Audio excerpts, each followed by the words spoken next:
Prélude à la présidentielle, les maires sont les électeurs les plus convoités du moment. On reçoit des coups de fil, oui, c'est sûr, beaucoup de courriers.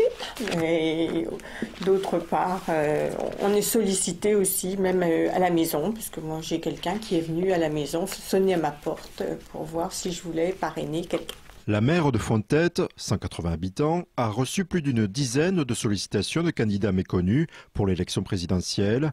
Parmi eux, Patrick Bourson, un Marnais né à Troyes. Cependant, Monique Defer ne cède pas au chauvinisme local. Pour l'instant, je n'ai pas réfléchi à cette question. J'ai encore pas étudié vraiment sa candidature. Ces personnes recherchent 500 parrainages de maires, une obligation pour devenir candidat à l'élection présidentielle. J'ai eu le courrier Marine Le Pen, Patrick Bourson, Nicolas Dupont-Aignan, Nicolas Miguet. Je pense que les premiers, j'ai même pas prêté attention, j'ai mis ça à la poubelle directement. À Essois, même constat depuis décembre, un flot de candidats supplie les maires de les parrainer. Celui qui est arrivé ce matin. Yaya Ouasmi. Vous connaissez? Pas du tout. Comme à Fontette, le maire d'Essois, en accord avec le conseil municipal, s'est entendu pour ne pas parrainer un candidat. Il laisse cela aux élus encartés. Donc avoir des idées, c'est bien, mais si on n'a pas un parti derrière qui le partage, c'est pas possible, c'est pas viable.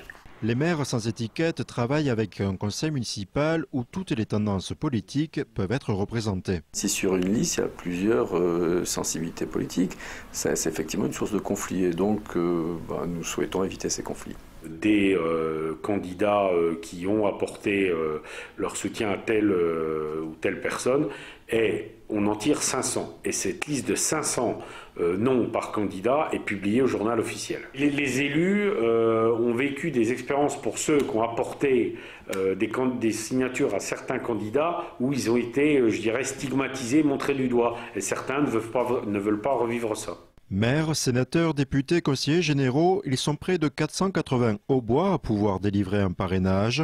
Lors de la dernière élection présidentielle, 67 d'entre eux ont accompli ce geste.